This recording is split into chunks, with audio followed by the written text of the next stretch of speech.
শুধু দুটি ছবি না, আরও অনেকগুলো ছবি আসবে, আমি বলে রাখি। আরও অনেকগুলো মন্ত্রীর সাথে অনেকগুলো ছবি আপনারা দেখতে পাবেন। কেন? কারণ আমি একদম প্রথম বর্ষ থেকে ডিবেটিং ক্লাবের সাথে সম্পৃক্ত।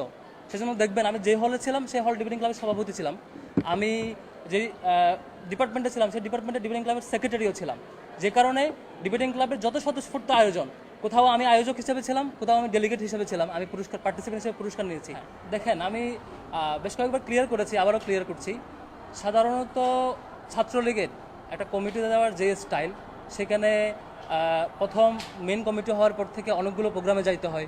প্রোগ্রামে যাওয়ার পরে এক পর্যায়ে প্রোগ্রামে যেতে যেতে দুইজন সভাপতি বা সেক্রেটারি হয় একটা ফ্যাকাল্টির বা একটা হলের বা একটা কমিটির। হওয়ার পরে তারা আবার অনেক দিন প্রোগ্রামাদি করে।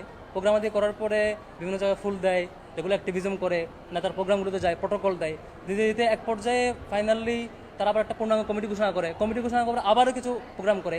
ঠিক আমার যেই ইস্যুটা আসছে ইনস্টিটিউট কেন্দ্রিক, আমার ডিপার্টমেন্টে, সে কেন্দ্রিক টোটাল আমার ডিপার্টমেন্টের লাইফে কোথাও কেউ একটা সিঙ্গেল ডকুমেন্ট দেখাতে পারবে না আমি ছাত্রলীগের কোনো প্রোগ্রামে ছিলাম। তারা অনেকগুলো প্রোগ্রাম অ্যারেঞ্জ করেছে, অনেক জায়গায় অনেকগুলো আয়োজনে গিয়েছে, একই সাথে তারা সিভি আহ্বান করেছে, সিভি দেওয়ার পরে তারা একটা কমিটি দিয়েছে, এরপর অনেকগুলো প্রোগ্রাম করেছে। টোটাল এই প্রসিডিউরে কোনো প্রসিডিউরে আমি এঙ্গেজ ছিলাম না। এরপরও কেন এই নামগুলোর প্রশ্ন বা কেন আসছে বা আসে নাই, এই প্রশ্নগুলো একটা ছাত্রলীগের ব্যাপার, যা আমার মিনিমাম এঙ্গেজমেন্ট না থাকা সত্ত্বেও কোয়েশ্চেন করাটা আমার জন্য ভ্যালিড না আর কি। আমি যেটা বলেছি, পদে থাকার জন্য যে ধরনের কন্ডিশনগুলো লাগে, এই ধরনের কোনো অ্যাক্টিভিজম আমি ছিলাম না। এরপরও একটা নাম নিয়ে কোয়েশ্চেন করাটা এটা ছাত্রলীগের জন্য ভ্যালিড। শুধু দুটি ছবি না, আরও অনেকগুলো ছবি আসবে, আমি বলে রাখি। আরও অনেকগুলো মন্ত্রীর সাথে অনেকগুলো ছবি আপনারা দেখতে পাবেন।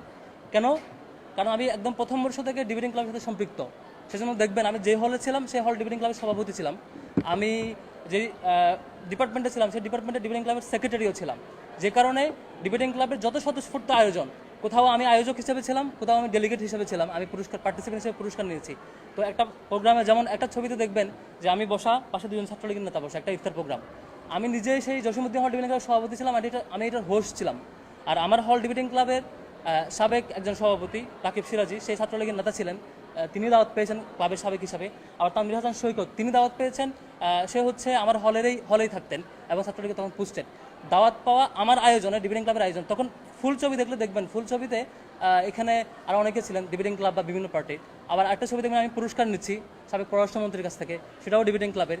আরেকটা ছবি দেখবেন আমি সৈকতকে ফুল দিচ্ছি, সেটাও ডিবেটিং ক্লাবের। যখন সৈকতের ছাত্রলীগের যখন সে সময়ের কমিটিটা হয়, কমিটি হওয়ার পরে দেখবেন যে হলগুলোতে বা সব জায়গায় বাঁধন, ডিবেটিং ক্লাব, কুইজ সোসাইটি সহ অন্যান্য যে সংগঠনগুলো থাকে, সামাজিক সংগঠন, এই সামাজিক সংগঠনের পক্ষ থেকে সাধারণত তাদেরকে ফুলের শুভেচ্ছা দেওয়া হয়। এটা খুবই স্বাভাবিক।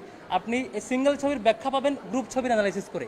মানে আমার গ্রুপ ছবিতে, ফুল দেওয়ার গ্রুপ ছবিতে বাকি যারা ছিলেন আমার পাশে, তাদেরকে জিজ্ঞেস করবেন যে ছবিটা কিসের, তারাই রিপ্লাই দিবে যে আমরা কবি জসীমউদ্দিন ডিবেটিং ক্লাবের পক্ষ থেকে গিয়েছিলাম, পক্ষ থেকে এটা সৌজন্য সাক্ষাৎ ছিল। আশা করি ছবির উত্তর পেয়েছে।